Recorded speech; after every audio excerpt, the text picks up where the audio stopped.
Hay momentos en la vida en que el suelo desaparece bajo tus pies, no de golpe, poco a poco, como cuando pisas arena mojada y sientes que te hundes, pero no lo ves venir hasta que ya tienes el agua en las rodillas. Yo lo sentí un martes por la mañana. Tenía 61 años, 42 de matrimonio, 3 hijos, una casa que yo había llenado de vida mientras él la llenaba de silencio. Ese martes, Rodrigo salió temprano, más temprano que de costumbre. Me dio un beso en la frente, como siempre, frío, breve, mecánico, como el beso que le das a una pared porque ya no recuerdas por qué lo hacías. Me quedé en la cocina con mi café, escuché el motor del carro alejarse y algo, no sé qué, me hizo ir a la habitación. No buscaba nada, o eso me dije.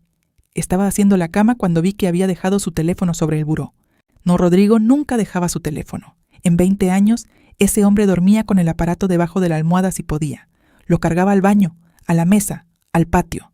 Una vez lo perdió 10 minutos y fue como si se le hubiera perdido un hijo. Y ahí estaba, sobre el buró, boca arriba. Lo miré como se mira algo que no debería estar donde está. Me acerqué despacio. La pantalla estaba apagada. Lo toqué con la punta del dedo, solo para encenderla, sin intención de abrirlo, solo para ver la hora. Pero la pantalla se encendió sin pedir contraseña. Estaba en una conversación de WhatsApp, y el nombre que vi me dejó sin aire. Marcela, nuestra nuera, la esposa de nuestro hijo mayor, Tomás. No era el nombre lo que me heló, era el último mensaje, visible en la pantalla. Ayer fue perfecto. ¿Cuándo volvemos a vernos? No era una pregunta, era una afirmación. De esas que no necesitan signos porque la respuesta ya está dada. Me senté en la cama, me levanté, me volví a sentar. Pensé que había leído mal. A mi edad los ojos me juegan bromas. Volví a mirar. Ayer fue perfecto. ¿Cuándo volvemos a vernos? El mensaje tenía fecha del día anterior, lunes, el día que Rodrigo llegó tarde a cenar porque, según él, había tenido reunión con unos clientes del norte.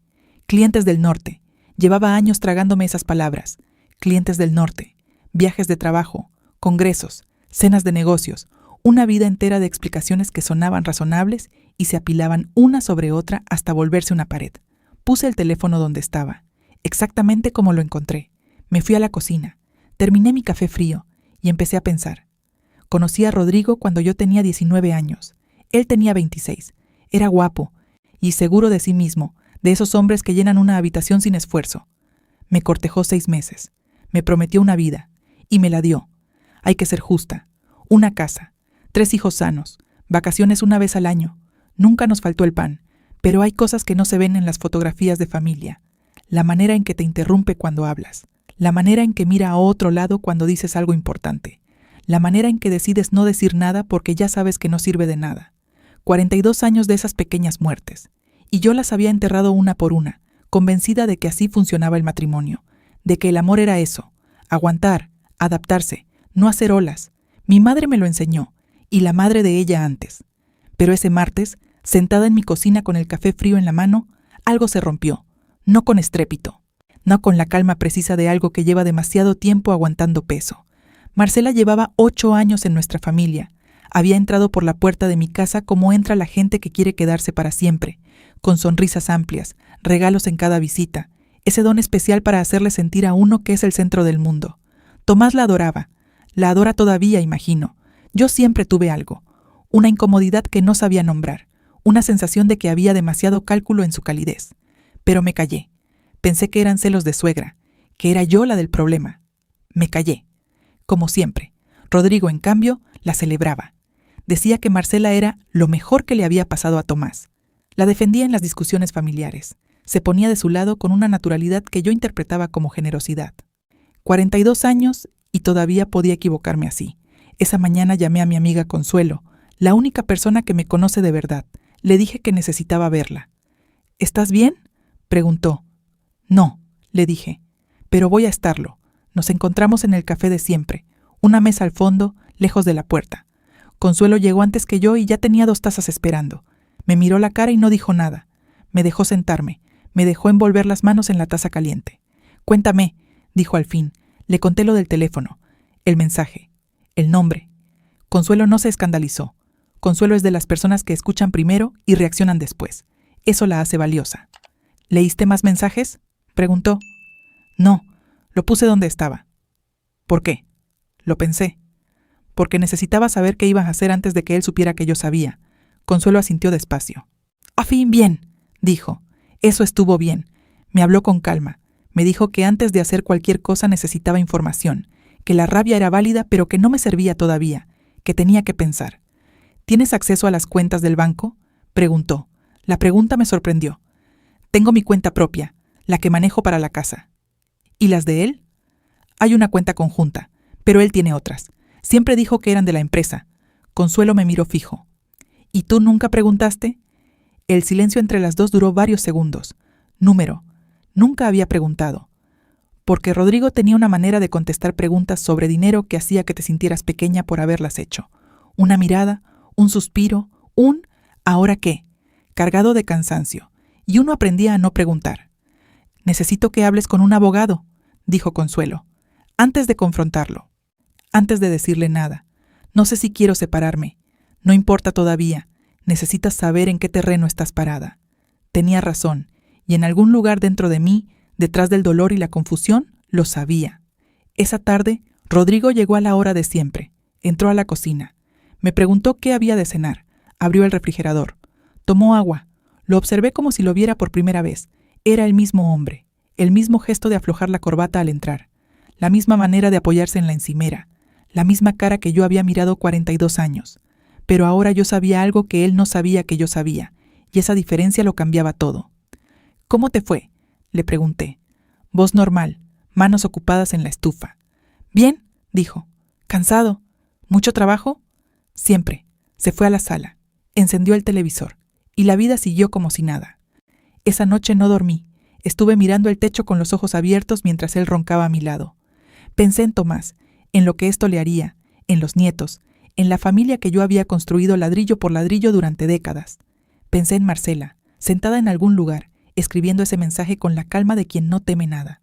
Y pensé en mí, en la mujer que había guardado silencio demasiadas veces, que había enterrado demasiadas cosas, que había confundido la paz con la rendición. Al día siguiente llamé al abogado que Consuelo me recomendó. Su secretaria me dio cita para el jueves. Yo anoté la fecha en un papel pequeño, lo doblé y lo guardé en el fondo de mi bolsa, donde nadie miraría. Por ahora solo yo necesitaba saber. Pero mientras guardaba ese papel, el teléfono de la casa sonó. Era Tomás. «Mamá», dijo, y su voz tenía algo raro. «¿Está papá?». «No, salió. ¿Qué pasa?». Silencio. «Tomás». «¿Qué pasa?». «Nada», dijo. «Dile que me llame». Y colgó. Ese nada no sonaba a nada, sonaba a todo. Lo que más duele no es el engaño, es el repaso. Esos días que siguen al descubrimiento en que tu mente vuelve atrás, como quien revisa una casa buscando dónde entró el agua, y encuentras las grietas, una por una, y te preguntas cómo no las viste antes. Yo pasé el miércoles entero haciendo ese repaso. Recordé la Navidad de hacía 3 años. Marcela había llegado con un vestido rojo que yo nunca le había visto.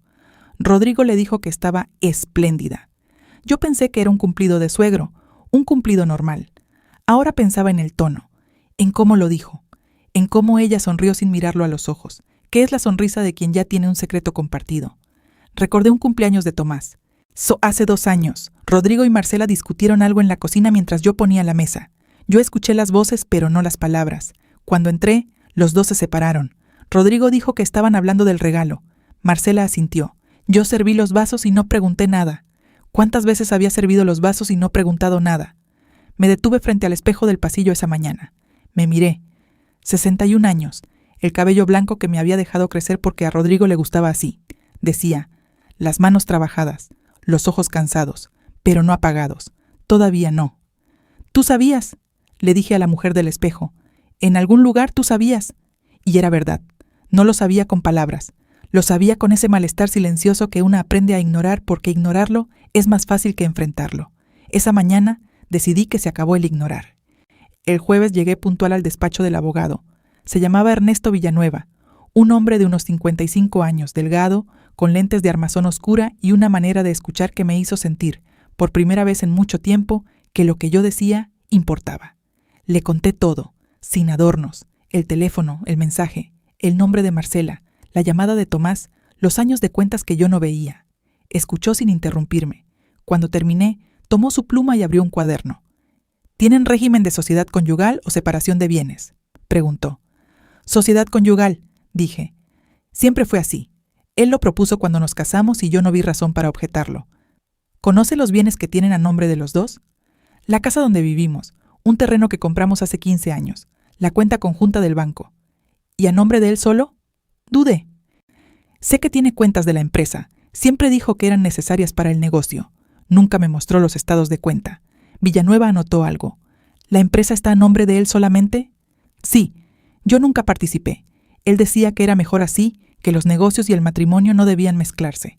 La pluma siguió moviéndose. Señora, dijo al fin, sin levantar la vista, lo que me está describiendo es un patrón que veo con frecuencia. No es inusual, pero necesita entender una cosa. Cuanta más información tenga usted antes de que él sepa que usted sabe, mejor posición tendrá. ¿Posición para qué? Levantó los ojos. Para lo que usted decida. No tiene que decidirlo hoy, pero si en algún momento quiere proteger lo que le corresponde, necesita saber qué existe y dónde está. Me dio una lista. Documentos que debía buscar. Estados de cuenta de la cuenta conjunta, escrituras de la casa, declaraciones fiscales de los últimos 5 años, cualquier papel con su nombre y el de la empresa. ¿Tiene acceso a esos documentos?, preguntó. Rodrigo guarda todo en su estudio. Tiene llave, pero yo tengo copia. Siempre la tuve. Para emergencias, decía. Esto es una emergencia, dijo Villanueva, y lo dijo sin dramatismo, como quien constata un hecho. Tenía razón. Salí del despacho con la lista doblada en la bolsa, junto al papel con la cita. 2 papeles pequeños, 2 secretos guardados. Caminé despacio hasta el carro. Antes de subirme, el teléfono vibró. Era un mensaje de Tomás. Mamá, ¿podemos vernos mañana? Solo tú y yo. Lo leí 2 veces. Respondí. Claro, mi amor. Dime dónde. No le pregunté por qué. No hacía falta. Y algo en su voz del martes todavía me pesaba en el pecho. Ese nada que no era nada. Esa tarde, mientras Rodrigo estaba en una llamada de trabajo en su estudio con la puerta cerrada, yo entré a la habitación de los archivos, una habitación pequeña al fondo del pasillo que habíamos usado siempre para guardar documentos, cajas viejas, cosas que no tenían otro lugar. Rodrigo tenía un archivador gris con llave, pero yo recordaba que años atrás, cuando habíamos necesitado los papeles del carro para venderlo, él había sacado una llave de repuesto que guardaba en una caja de madera sobre el estante alto. La caja seguía ahí, la llave también. Abrí el archivador. No busqué nada ilegal, no rompí nada, solo miré. Había carpetas ordenadas por año, estados de cuenta, escrituras, contratos de la empresa, y en la última carpeta, sin etiqueta, una serie de papeles que me llamaron la atención. Eran estados de cuenta de una cuenta bancaria que yo nunca había visto, a nombre de Rodrigo. Los números no eran pequeños. Me quedé parada con los papeles en la mano, en esa habitación silenciosa, mientras escuchaba desde lejos la voz de mi marido hablando por teléfono. Tranquilo, seguro, como siempre. Saqué mi teléfono y fotografié cada página. Volví a poner todo en su lugar. Cerré el archivador, guardé la llave en la caja de madera. Salí de la habitación como había entrado, sin ruido, sin prisa. Pero algo en mi interior, algo que había estado dormido mucho tiempo, empezaba a despertarse. El viernes me encontré con Tomás en un café pequeño lejos del barrio, un lugar donde no nos conocían. Llegué primero. Lo vi entrar y noté lo que una madre nota siempre, que algo en él estaba diferente. No era cansancio, era esa rigidez particular de quien carga un peso que no sabe cómo soltar. Se sentó. Pidió un café. Miró la mesa. ¿Cómo estás, mi amor?, le pregunté. Bien, dijo. Luego se corrigió. No, no estoy bien. Esperé. Mamá, dijo, necesito preguntarte algo y necesito que seas honesta conmigo. Siempre, dije. Levantó los ojos. ¿Papá y Marcela se ven fuera de las reuniones familiares?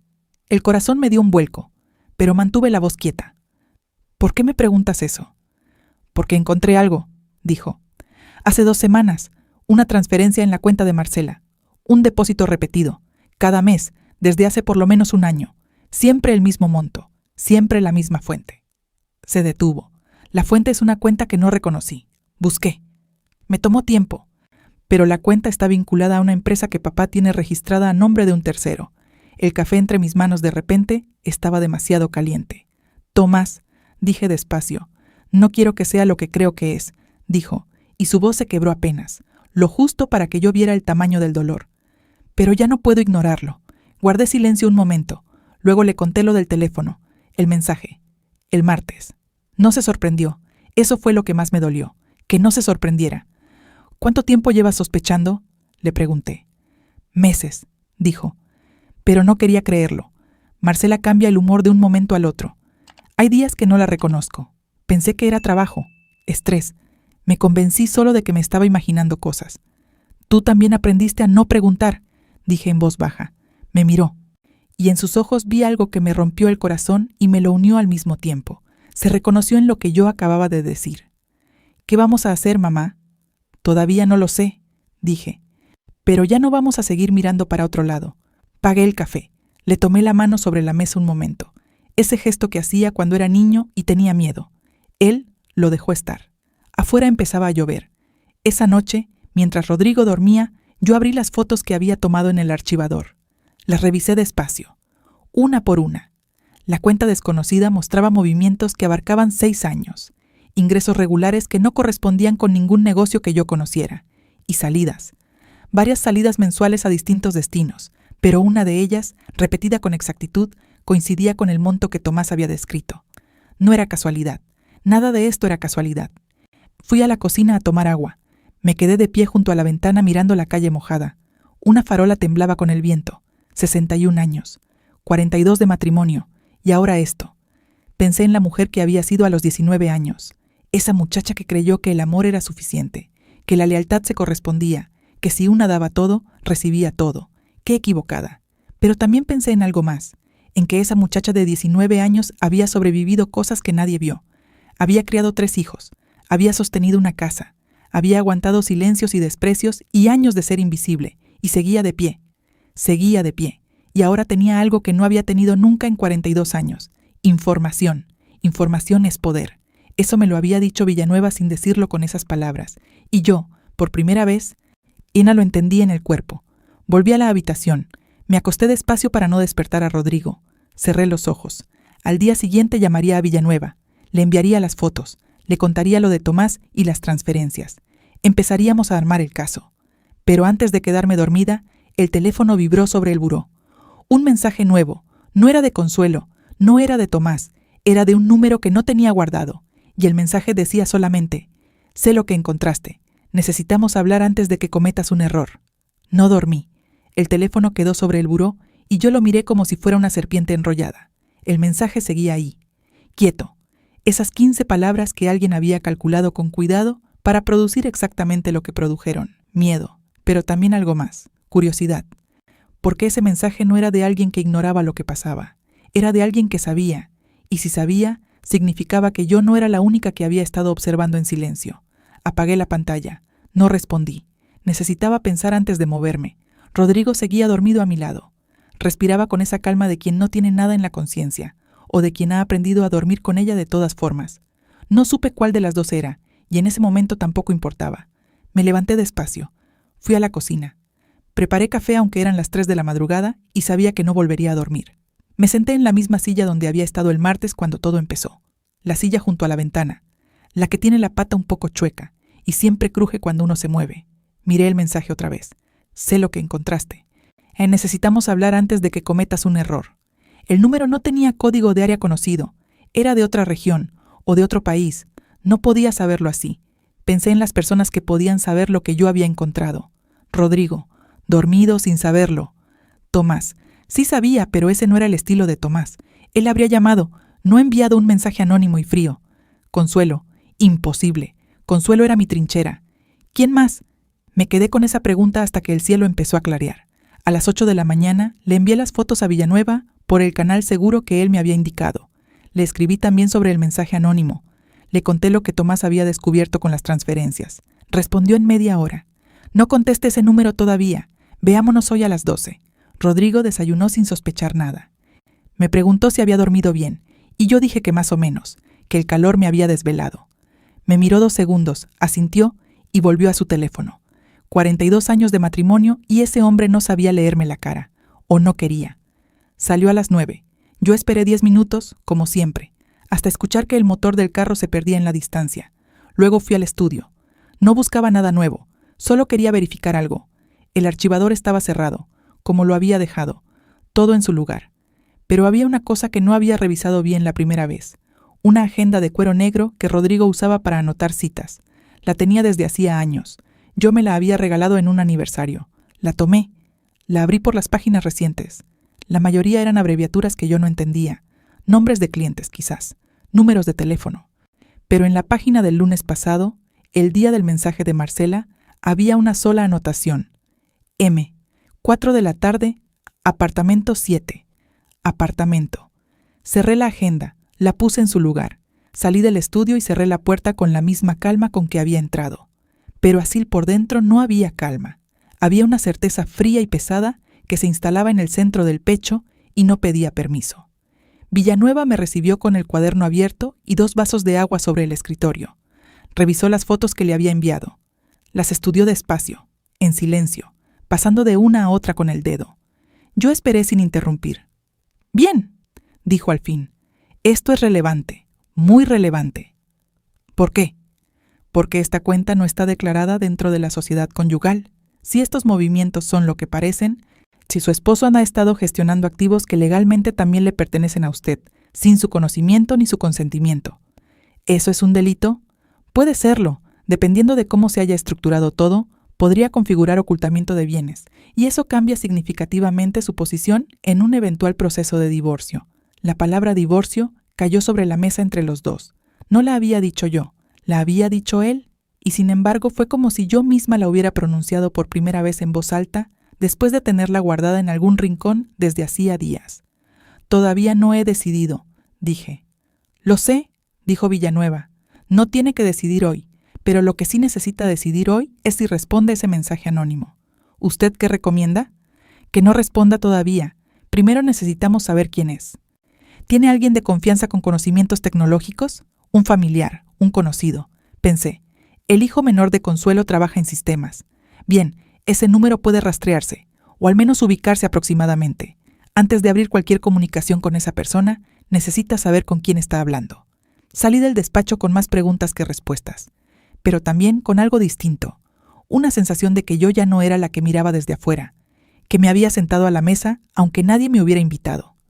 Esa sensación tenía un sabor extraño, no era dulce, pero tampoco era amargo, era necesario. Consuelo me llamó esa tarde. «¿Cómo estás?», preguntó. «Funcionando», dije.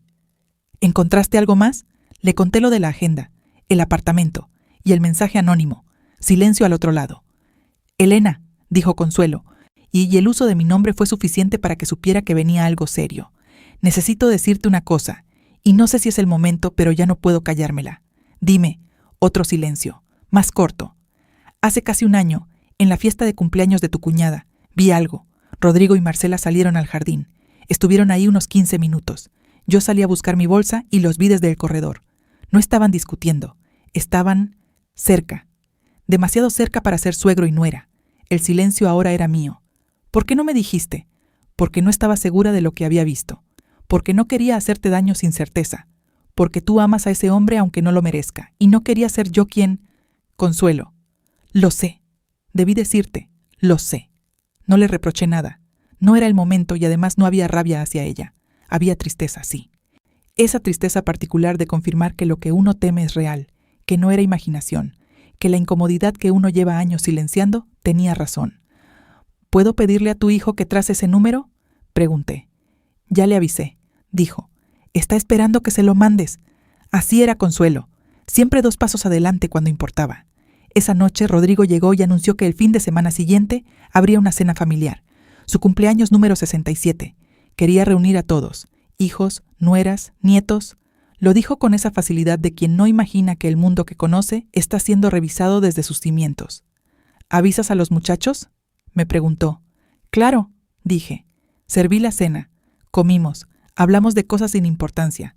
El noticiario, el precio de la gasolina, el vecino que había pintado su casa de un color espantoso. Yo respondía. Yo sonreía en los momentos correctos. Yo era la esposa de siempre.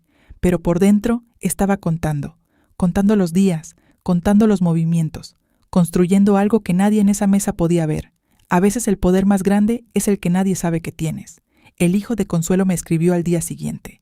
El número era de un teléfono prepagado, comprado en efectivo, difícil de rastrear del todo. Pero había algo más. La señal se había originado en una zona de la ciudad que yo conocía, un barrio residencial al poniente, un barrio donde vivía la hermana de Marcela. Me quedé con esa información un momento, luego la puse junto a todo lo demás, y empezó a formarse una imagen que antes no podía ver completa. Marcela tenía una cómplice, o al menos alguien cercano a ella que sabía lo suficiente como para enviarme ese mensaje. Alguien que, por alguna razón, quería advertirme, o quería negociar, o quería proteger a Marcela haciéndome creer que yo estaba cometiendo un error. La pregunta era cuál de las tres. Llamé a Tomás. ¿Tienes relación con la hermana de Marcela? Le pregunté sin rodeos. Pausa. ¿Con Sofía? ¿Algo? No mucha. ¿Por qué? ¿Sabes si Sofía conoce lo que está pasando? Otra pausa, más larga. Mamá, Sofía y Marcela no se hablan bien. Tuvieron un problema hace como 2 años. Nunca supe bien por qué. Marcela no la nombra.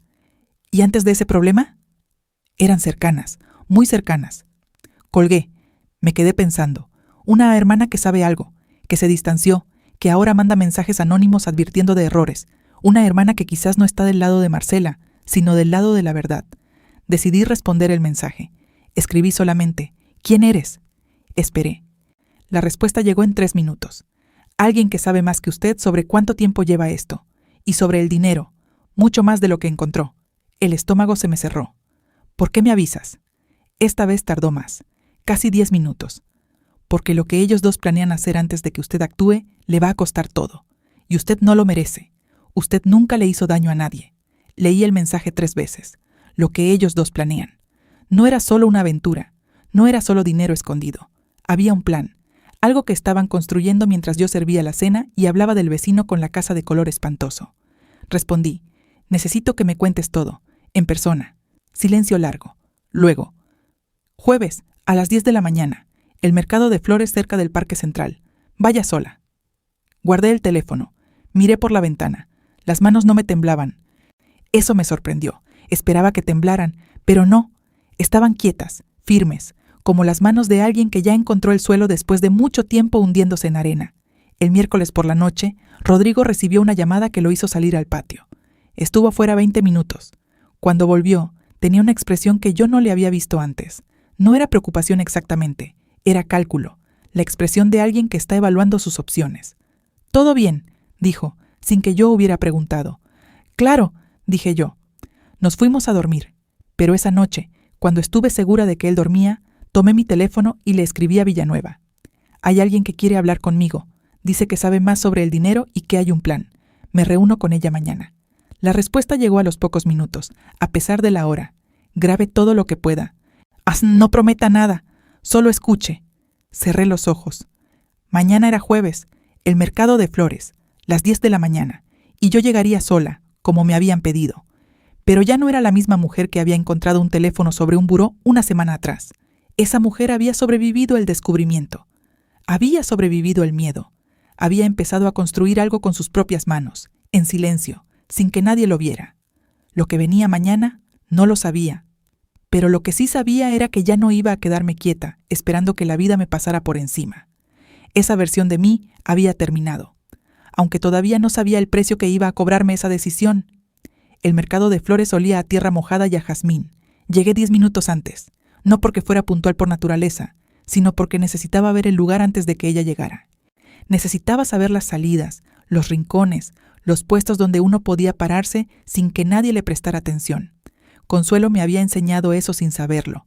Siempre decía que antes de entrar a cualquier lugar difícil, uno debía recorrerlo con los ojos primero.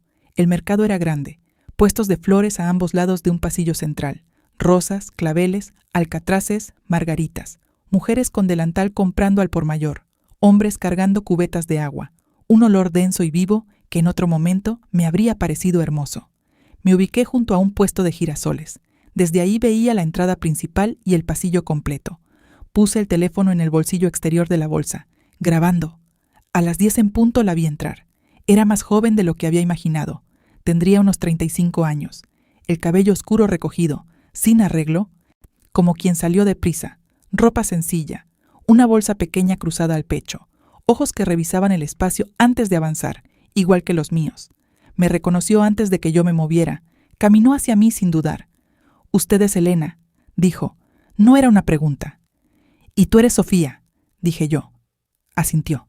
Nos quedamos un momento paradas entre los girasoles, 2 mujeres que no se conocían pero que compartían algo que ninguna de las dos había pedido. «Gracias por venir», dijo. «Gracias por avisarme», dije yo. aunque todavía no sé por qué lo hiciste, porque llevo 2 años sabiendo cosas que no debería saber, y ya no puedo seguir cargándolas sola. Nos sentamos en una pequeña fonda al fondo del mercado. Una mesa de plástico, 2 cafés, el ruido de fondo que nos daba privacidad sin que tuviéramos que pedirla. Sofía habló despacio al principio, como quien ha ensayado lo que va a decir, pero cuando llega el momento, descubre que las palabras no salen en el orden esperado. Me contó que ella y Marcela habían sido muy cercanas de niñas, que habían crecido juntas, que se habían apoyado siempre, que cuando Marcela conoció a Tomás, Sofía fue la primera persona a quien se lo contó. Marcela siempre fue así, dijo, lista, muy lista. Sabía leer a las personas, sabía qué quería cada quien y dárselo justo en la medida necesaria para tenerlos donde los necesitaba. Lo dijo sin rabia, con esa tristeza particular de quien describe a alguien que amó y ya no reconoce. ¿Cuándo empezó lo de mi marido?, pregunté. Sofía envolvió las manos alrededor de su taza. Lo que yo sé con certeza empezó hace 3 años, pero creo que antes hubo algo, un coqueteo, una atracción que los dos ignoraron un tiempo. O que fingieron ignorar. 3 años. 3 años de cenas familiares, de navidades, de cumpleaños de nietos. 3 años de besarme en la mejilla y sentarse a mi mesa y comer mi comida. Guardé eso en algún lugar donde no me impidiera escuchar. Ya habría tiempo para sentirlo después. ¿Y el dinero?, pregunté. Sofía respiró hondo. Eso es lo que necesita entender bien, porque no es solo una aventura, Elena. Nunca fue solo eso. Lo que me contó a continuación tardó casi 1 hora. Rodrigo y Marcela habían construido algo juntos, no de improviso, con tiempo, con paciencia, con la meticulosidad de quien planea a largo plazo. Rodrigo tenía activos que yo nunca había visto. Una empresa secundaria registrada a nombre de un socio que era, en realidad, un prestanombre, propiedades, inversiones, todo estructurado para que, en caso de un divorcio, y apareciera lo mínimo posible a nombre de él. ¿Cómo sabes todo esto?, pregunté. Porque Marcela me lo contó, dijo Sofía. No todo de una vez, con el tiempo, pedazos aquí, pedazos allá. Creo que necesitaba contárselo a alguien y yo era la persona de confianza, hasta que dejé de serlo. ¿Qué pasó? Sus ojos se fueron a la mesa un momento. Hace 2 años le dije que lo que estaba haciendo estaba mal, que Tomás no merecía eso, que usted tampoco, que si quería estar con Rodrigo, que lo dijera de frente y no construyera todo este castillo de mentiras. Me dijo que yo no entendía, que era una decisión de adultos, que el matrimonio de Tomás no era lo que yo creía desde afuera, y desde entonces no se hablan. Desde entonces no me cuenta nada, pero yo ya sabía suficiente. Tomé un sorbo de café. ¿Qué es lo que planean hacer? Y dijiste que había un plan. Sofía me miró fijo. Rodrigo va a pedir el divorcio, pronto, antes de que usted se mueva. Tiene todo preparado para que parezca que los bienes son mínimos. Usted recibiría lo justo para que no haya pelea larga, pero no lo que le corresponde. Y después de un tiempo prudente, él y Marcela van a formalizar. El café me supo a nada. ¿Y Tomás? A Tomás lo van a ir alejando. Ya empezaron. Marcela lleva meses creando distancia entre él y su familia. Pequeñas cosas. Conflictos menores que parecen casuales. La idea es que cuando todo salga a la luz, Tomás ya esté lo suficientemente distanciado de usted para que el golpe sea más manejable. Lo escuché todo. No lloré, no grité, no volqué la mesa. Solo escuché. Y mientras escuchaba, algo en mí se iba ordenando. Como cuando uno tiene un rompecabezas regado en el suelo desde hace tiempo y de repente ve la imagen completa. ¿Por qué me avisas ahora?, pregunté. Si llevas 2 años sabiendo. Sofía tardó en responder. Porque la semana pasada Marcela me llamó, la primera vez en 2 años. Me dijo que si alguien le preguntaba algo, que yo no sabía nada, que era mejor para todos que yo me mantuviera al margen. Hizo una pausa. Me llamó para pedirme silencio justo cuando las cosas se estaban moviendo. Eso me dijo que usted había empezado a hacer algo, y decidí que no iba a quedarme callada. La miré. 35 años, el cabello sin arreglo, los ojos cansados de cargar lo que no era suyo. ¿Estás dispuesta a decir lo que sabes si es necesario?, pregunté. Sí, dijo sin dudar.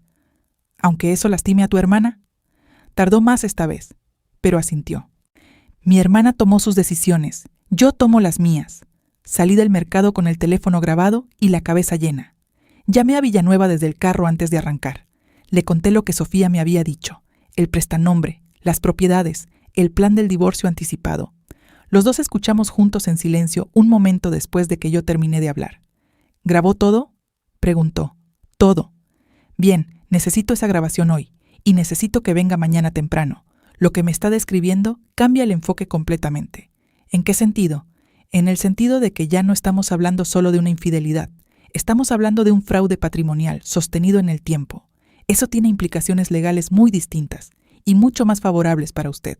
Arranqué el carro, le manejé despacio por calles que conocía de memoria, pero que ese día se sentían distintas, como si la ciudad hubiera cambiado de tamaño, como si hubiera más espacio del que había siempre. Esa tarde, cuando llegué a casa, Rodrigo estaba en el patio, tenía un vaso de agua en la mano y miraba el jardín con esa expresión ausente que yo había interpretado durante años como cansancio o meditación. Ahora sabía que era cálculo. Me acerqué, me senté en la silla de enfrente. «¿Cómo estuvo tu día?», me preguntó, sin voltearse del todo. «Bien», dije. «Fui al mercado de flores, compré unos girasoles para la cocina. Los había comprado, en efecto. Los dejé sobre la mesa de la entrada al llegar.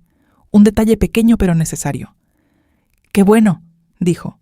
Silencio. El jardín estaba verde. Yo lo había regado durante 40 años.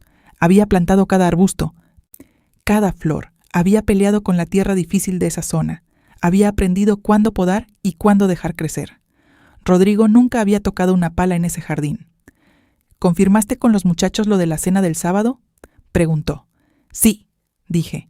«Todos van a venir», asintió satisfecho, y en su satisfacción yo leí algo que antes no hubiera podido leer. La satisfacción de un hombre que cree que todo está bajo control, que cree que él es el único que mueve las piezas. Me levanté, entré a la casa. Serví agua. Me quedé en la cocina mirando los girasoles que había puesto en un florero. Girasoles que yo había comprado en el mismo mercado donde una mujer joven me había dado las herramientas para no perder lo que era mío. La vida tiene esa ironía a veces. El viernes, Villanueva y su equipo empezaron a trabajar. Con la grabación, no con las fotos de los estados de cuenta, con la información sobre el prestanombre que Sofía había proporcionado, comenzaron a construir una imagen de los activos reales de Rodrigo. Era más de lo que yo había imaginado. La empresa secundaria tenía propiedades registradas en 3 ciudades distintas, cuentas en 2 bancos diferentes, inversiones que en papel pertenecían al prestanombre, pero que en la práctica Rodrigo controlaba completamente. «¿Cuánto tiempo llevaba preparando esto?», le pregunté a Villanueva. «Con esta estructura, yo diría que al menos 5 años», respondió. 5 años, mientras yo cocinaba y cuidaba nietos y servía cafés y pensaba que el silencio de mi matrimonio era solo el silencio natural de 2 personas que ya se conocen demasiado. 5 años construyendo la salida. «¿Qué hacemos?», pregunté. Villanueva cruzó las manos sobre el escritorio. «Lo que vamos a hacer es adelantarnos. Antes de que él presente cualquier demanda, vamos a solicitar medidas cautelares sobre los bienes. Eso congela todo. Él no podrá mover ni transferir nada mientras el proceso esté activo. ¿Puede hacerse rápido? Si presentamos esta semana, podemos tener las medidas antes del fin de semana». «Hágalo», dije, y lo dije con una calma que me sorprendió. No había rabia en esa decisión, no había deseo de herirlo, solo la determinación fría y clara de una mujer que había entendido que la gentileza sin límites no es virtud, es vulnerabilidad. El sábado llegó con sol, la casa olía a comida desde temprano, yo había cocinado, como siempre, el mismo menú de los cumpleaños de Rodrigo desde hacía décadas. Caldo, arroz, carne guisada, flan de cajeta. Las manos hacían el trabajo de memoria mientras la cabeza estaba en otro lugar. Tomás llegó primero, con sus hijos. Me abrazó más fuerte que de costumbre. En su oído le susurré: «Ya está en marcha, confía en mí». Él se separó y me miró, y asintió una vez. Llegaron los otros hijos. Los nietos llenaron la sala de ruido. Rodrigo recibió abrazos y felicitaciones con esa satisfacción de patriarca que siempre había cultivado. Marcela llegó con Tomás. Entró sonriendo. Me saludó con 2 besos en la mejilla, como siempre. «Qué rico huele, Elena», dijo. «Gracias, mi amor», dije yo. La miré a los ojos un segundo. Ella no vio nada, porque yo no dejé ver nada. Nos sentamos a la mesa. Rodrigo brindó. Habló de la familia, de los años compartidos, de lo afortunado que era. Las palabras le salían redondas y fáciles, como siempre. Yo comí, serví. Sonreí cuando tocaba, y pensé que esa era la última vez que íbamos a sentarnos todos juntos sin que la verdad estuviera sobre la mesa. Después del flan, cuando los nietos ya jugaban en el patio y los adultos tomaban café, el teléfono de Rodrigo sonó. Lo vi sacar el aparato. Vi cómo cambiaba su cara. Solo un instante. Un instante que cualquiera hubiera ignorado. Yo no lo ignoré. Se levantó. Dijo que era un cliente. Salió al pasillo. Marcela, 3 sillas más allá, tomó su taza de café con una mano demasiado controlada. Yo lo vi todo. Esa noche, cuando la casa quedó sola y Rodrigo se fue a dormir, me senté en la sala a oscuras. No estaba triste. No exactamente. Estaba en ese lugar extraño que queda después de que uno toma una decisión grande. Ese lugar donde ya no hay marcha atrás y uno todavía no sabe exactamente qué viene, pero sabe que lo que dejó atrás ya no existe. Pensé en la muchacha de 19 años que se casó creyendo que el amor era suficiente. Pensé en todos los años de silencio acumulado, de preguntas no hechas, de incomodidades enterradas. Pensé en mis hijos, en el daño que venía, porque vendría. No hay manera de que algo así no lastime a todos los que están alrededor. Pero también pensé en algo que Villanueva me había dicho casi de pasada, casi sin darse cuenta, en nuestra primera cita. La verdad tarda, pero llega. Había tardado 42 años en llegar a mí, pero había llegado, y ahora yo era quien decidía qué hacer con ella. El lunes, Villanueva presentaría los documentos. Las medidas cautelares quedarían activas antes del mediodía. Rodrigo lo sabría cuando su banco le notificara que sus cuentas estaban congeladas. Yo estaría en casa cuando le llegara esa noticia, no porque quisiera verlo, sino porque esa era mi casa, mi jardín, mi mesa, mi flan de cajeta, y no iba a ser yo quien saliera por la puerta. Me levanté de la silla, fui a la cocina, tomé agua. En el fregadero todavía había restos del guiso del cumpleaños. Los lavé despacio, uno por uno, y cuando apagué la luz y me fui a la cama, lo hice con la espalda recta y los pies firmes en el suelo. Mañana todo cambiaría. Pero yo ya no era la misma mujer que el martes anterior había encontrado un teléfono sobre un buró. Esa mujer había despertado y ya no tenía intención de volver a dormir. El lunes amaneció nublado. Me levanté antes que Rodrigo. Me bañé despacio. Me vestí con cuidado, no con ropa especial ni elegante, con ropa mía, la que yo elegía cuando nadie me miraba y no tenía que parecer nada para nadie. Unos pantalones oscuros, una blusa azul que me había regalado mi hija menor hace 2 años, los aretes de plata que habían sido de mi madre. Me miré en el espejo, 61 años, el cabello blanco, las manos trabajadas, una mujer entera. Bajé a la cocina, preparé café para los dos como siempre, puse el pan en la mesa, serví jugo, el desayuno de 42 años exactamente igual. Rodrigo bajó a las 8, se sentó, tomó su taza, revisó el teléfono como cada mañana. No dijo nada inusual. No había nada en su cara que indicara que ese día iba a ser diferente a cualquier otro lunes de su vida. Eso me confirmó algo que ya sabía. Él no tenía idea. Desayunamos en silencio. El silencio de siempre. Ese silencio que yo había llenado durante años con pensamientos propios porque la conversación hacía mucho que había dejado de ser real entre nosotros. A las 9, Rodrigo tomó su saco. Me dio el beso de siempre en la frente. Frío, breve, mecánico. Salió. Yo me quedé de pie en la cocina escuchando el motor alejarse. Y esperé. Villanueva me había dicho que las medidas cautelares se presentarían a las 10 de la mañana. Que la notificación bancaria podía llegar en cualquier momento después de eso. Que Rodrigo lo sabría cuando intentara hacer algún movimiento o cuando su banco lo contactara directamente. No había manera de saber exactamente a qué hora lo descubriría. Pero yo estaría en casa cuando sucediera. Llamé a Tomás a las 10:30. ¿Estás bien?, me preguntó. ¿Sí? ¿Y tú? Nervioso, admitió. Es normal, le dije. Lo que viene va a ser difícil, para todos. Pero necesito que sepas que lo que hago no es contra ti, es por nosotros dos. Silencio. Lo sé, mamá. ¿Hablaste con Marcela este fin de semana? Poco, está rara, distante. Dice que está cansada. Tomás, dije despacio, cuando todo esto salga a la luz, vas a ver cosas que te van a doler mucho. Cosas que no dependen de ti. Y quiero que sepas que yo voy a estar aquí. Su voz cuando respondió era la de un hombre que ya sabe, pero todavía no ha terminado de aceptarlo. Ya sé, mamá. Yo también voy a estar aquí. Colgué. Me senté en la sala. Tomé un libro que llevaba 3 semanas sobre la mesita sin que yo lo abriera. Intenté leer. No pude. Dejé el libro. Fui al jardín. Revisé las plantas. Arranqué 2 hojas secas de la bugambilia. Regué el rosal del rincón que siempre se me olvidaba. A las 12:15 sonó mi teléfono. Era Rodrigo. Lo dejé sonar 2 veces antes de contestar. ¿Sí? Elena. Su voz era distinta. No era la voz del hombre que me había dado el beso en la frente 3 horas antes. Era tensa, contenida, la voz de alguien que está controlando algo que quiere estallar. Necesito que me digas qué está pasando. ¿A qué te refieres?, pregunté. Voz tranquila, manos quietas. Acabo de recibir una llamada del banco. Hay una orden judicial sobre mis cuentas, sobre todas mis cuentas. ¿Tú sabes algo de esto? Pausa calculada. Creo que deberías venir a casa, dije. Aquí hablamos mejor. Elena, ¿tú sabes algo de esto o no? Ven a casa, Rodrigo. Colgué. Llegó en 20 minutos. Entró por la puerta principal con la corbata aflojada y una expresión que yo nunca le había visto en 42 años. No era rabia todavía. Era el desconcierto de alguien a quien le han movido el suelo y todavía no entiende cómo ni quién. Me encontró sentada en la sala, las manos sobre las rodillas, la espalda recta. «¿Qué hiciste?», preguntó. «Siéntate», dije.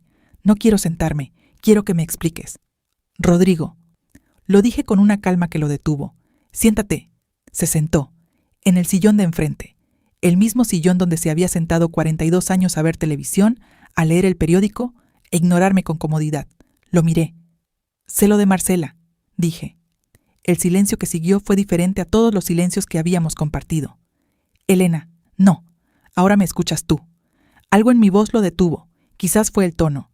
Quizás fue que nunca, en 42 años, yo había hablado así, sin pedir permiso, sin suavizar las palabras para que entraran mejor. Sé lo que llevan 3 años. Sé las transferencias. Sé la cuenta que no me mostraste nunca. Sé el prestanombre. Sé las propiedades. Sé el plan. Su cara cambió 2 o 3 veces mientras yo hablaba. Vi pasar el desconcierto, el cálculo, el amago de negación, y finalmente algo que se parecía a la rendición, pero que todavía no llegaba del todo. «¿Quién te dijo?» «Eso no importa. Lo que importa es que lo sé. Todo. Y que ya está en manos de mi abogado». Se pasó la mano por la cara. «Podemos hablar de esto. Estamos hablando. Me refiero a... podemos arreglarlo, sin necesidad de meternos en un proceso legal. Eso va a dañar a todos, Elena. A los muchachos, a los nietos. Tú dañaste a los muchachos», dije. «Yo solo estoy poniendo las cosas en su lugar». Se levantó. Caminó hacia la ventana. Miró el jardín. El jardín que yo había sembrado y regado durante décadas, mientras él decidía que había otra vida que prefería vivir. «¿Cuánto tiempo llevas sabiendo?», preguntó sin voltearse. «Poco, pero suficiente». «¿Y Tomás?» Tomás descubrió lo de las transferencias antes que yo. Él también sabe. Vi sus hombros hundirse apenas. Un movimiento pequeño, casi imperceptible, pero yo llevaba 42 años leyendo ese cuerpo. «¿Qué quieres?», preguntó al fin. «Lo que me corresponde», dije. «No más, no menos. Lo que construí contigo en 42 años, la mitad de todo lo que existe, incluyendo lo que intentaste esconder». Se volteó. «Elena, si vamos por la vía legal, esto puede tardar años». «Tengo tiempo», dije. Y lo dije en serio. Tenía 61 años. Tenía tiempo. Tenía salud. Tenía a Consuelo, a mis hijos, a un abogado competente y a una grabación que valía más que 1000 palabras. Lo que no tenía, lo que ya no iba a tener, era miedo. Rodrigo se fue esa tarde a casa de su hermano, no con maletas, solo con lo necesario para esa noche. Creo que todavía no terminaba de creer que esto era real, que yo, la mujer que había servido el desayuno esa mañana como cualquier otro lunes, era la misma que había movido el suelo bajo sus pies. Cerré la puerta después de que salió. Me quedé parada en el pasillo. La casa estaba en silencio, pero era un silencio diferente al de siempre. No el silencio vacío de los años anteriores. Era el silencio de un espacio que empieza a ser solo tuyo, que espera para ver qué vas a hacer con él. Llamé a Consuelo. Contestó al primer tono. «¿Cómo estás?», preguntó. «En pie», dije. Se rió suave. «Eso es suficiente por hoy. Y si estás escuchando esta historia desde un país cuyo nombre lleva la letra E, suscríbete. Y déjame en los comentarios tu país. Quiero ver cuántas mujeres estamos aquí, todavía aprendiendo a decir basta. Las semanas que siguieron no fueron fáciles. Nadie me prometió que lo serían. El proceso legal avanzó despacio, como avanzan esas cosas. Con papeles y fechas y reuniones en despachos con luz fría y café malo. Con momentos en que yo salía de esas reuniones y me sentaba en el carro sin arrancar, mirando el parabrisas, sintiéndome más vieja que nunca. Rodrigo contrató a su propio abogado. Intentó negociar primero. Cuando vio que yo no cedía en lo fundamental, cambió de estrategia y empezó a dilatar, a pedir extensiones, a cuestionar documentos, a construir argumentos sobre la empresa, que sonaban razonables en el papel, pero que Villanueva desmontaba uno por uno. Porque yo tenía la grabación de Sofía, porque tenía las fotos de los estados de cuenta, porque tenía a una mujer que estaba dispuesta a declarar lo que sabía. Sofía cumplió su palabra. Fue al despacho de Villanueva y dio su testimonio con una claridad que a mí me conmovió. Habló sin exagerar, sin dramatismo, con la precisión de quien ha organizado sus recuerdos durante mucho tiempo, esperando el momento de usarlos. Después de esa sesión, cuando salimos juntas a la calle, le tomé la mano un momento. «Gracias», le dije. Ella no dijo nada, solo apretó mi mano y asintió. A veces las palabras no alcanzan y hay que dejar que el gesto sea suficiente. Lo de Tomás fue lo más difícil, no el proceso legal, no las conversaciones con Rodrigo. Lo más difícil fue ver a mi hijo mayor enfrentar la verdad de su matrimonio al mismo tiempo que la traición de su padre. 2 golpes juntos, 2 suelos desapareciendo al mismo tiempo.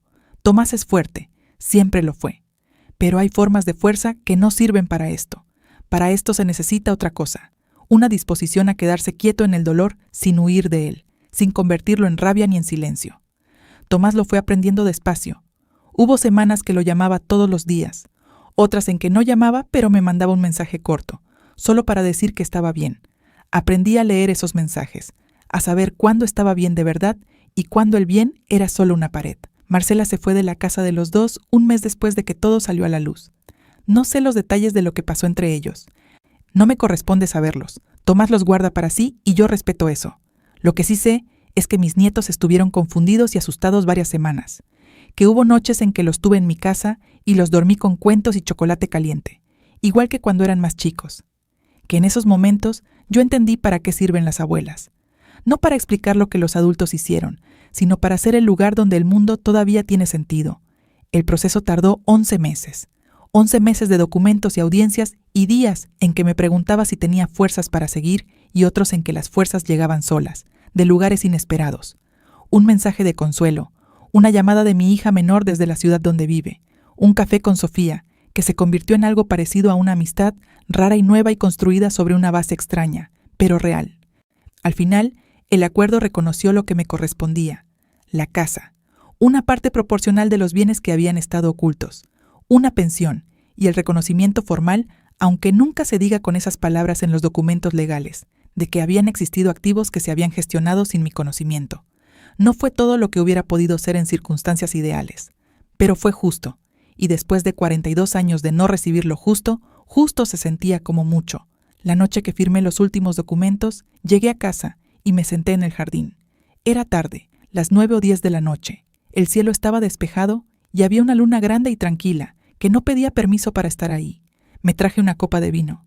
La primera copa de vino que yo me había servido sola en esta casa en mucho tiempo, sin esperar que él llegara. Sin calcular si era un buen momento o si él querría también. Solo una copa de vino para mí, en mi jardín, bajo mi luna. Me quedé ahí un buen rato sin pensar en nada en particular.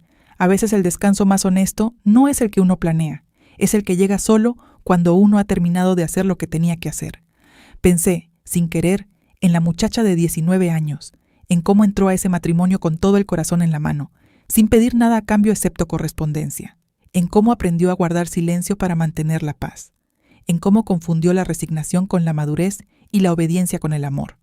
Le hubiera querido decir algo a esa muchacha, que la vida no siempre es justa, pero que una puede aprender a exigir lo que le corresponde sin dejar de ser buena persona.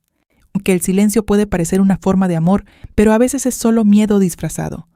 Que llegar a los 61 con la verdad en la mano duele, sí, pero duele menos que llegar a los 80 con la mentira todavía intacta. Le hubiera dicho que no esperara tanto, pero también entendía que ella no podía haber hecho nada diferente con lo que sabía entonces. Uno aprende cuando aprende, no antes. Lo importante es que aprende. Si esta historia te llegó al pecho, si en algún momento sentiste que algo de lo que Elena vivió también lo has vivido tú, dale like. Ese pequeño gesto me dice que no estoy hablando sola. Hoy, casi 2 años después de aquel martes en que encontré un teléfono sobre un buró, vivo en la misma casa. Mi jardín está igual. Mejor quizás, porque ahora le dedico más tiempo. Planté un limonero en el rincón donde antes había una banca que nadie usaba. Ya dio los primeros limones. Tomás está reconstruyendo su vida despacio, con la paciencia que se necesita para esas reconstrucciones. Sus hijos están bien. Siguen viniendo los domingos. Siguen comiendo mi caldo y peleando por el último pedazo de flan. Consuelo y yo seguimos tomando café en la misma mesa del fondo. Seguimos resolviendo el mundo en 2 horas. Sofía me escribió hace unos meses para decirme que había cambiado de ciudad, que estaba bien, que le había hecho bien tomar esa decisión de hablar, que se sentía más liviana. Le respondí que a mí también. Rodrigo existe en algún lugar que yo no frecuento. No sé exactamente qué fue de él y de Marcela. No es indiferencia, es que esa parte de la historia ya no es mía. Ellos escribirán la suya, o no la escribirán. No, eso ya no me corresponde cargarlo. Lo que sí me corresponde, lo que aprendí tarde, pero aprendí bien, es esto. Una mujer de 60 años no está al final de nada. Está al principio de lo único que siempre fue suyo y que tardó demasiado en reclamar. Su propia vida. Hay una cosa que me piden mucho cuando cuento esta historia, que diga qué hubiera hecho diferente, y yo siempre respondo lo mismo. Hubiera preguntado antes, no solo sobre el dinero, sobre todo, sobre cómo me sentía, sobre qué necesitaba, sobre qué era real y qué era la historia que yo misma me había construido para no ver lo que había. Hubiera aprendido antes que pedir lo que me corresponde no es egoísmo, es respeto propio, y que el respeto propio no se pierde cuando una da, se pierde cuando una deja de contar. Eso es lo que hubiera hecho diferente. Pero también sé que cada mujer llega a sus verdades cuando puede llegar, cuando ha acumulado suficiente dolor para que el miedo pese menos, cuando encuentra el momento en que el costo de quedarse quieta es mayor que el costo de moverse. Yo llegué a los 61. Otras llegan antes, otras todavía después. Lo que importa es llegar. Si llegaste hasta aquí, si estuviste con Elena desde el principio hasta el final, escríbeme en los comentarios una sola palabra, la primera que se te venga a la mente después de escuchar esta historia. Una sola palabra. Quiero leerlas. Y si todavía no te has suscrito, este es el momento. Hay más historias como esta, historias de mujeres que encontraron su voz cuando ya creían que no les quedaba ninguna. Suscríbete para no perderte ninguna. Aquí estaré, como Elena aprendió a estar, en pie, no con los pies en el suelo, y sin pedir permiso para ocupar el espacio que siempre fue mío,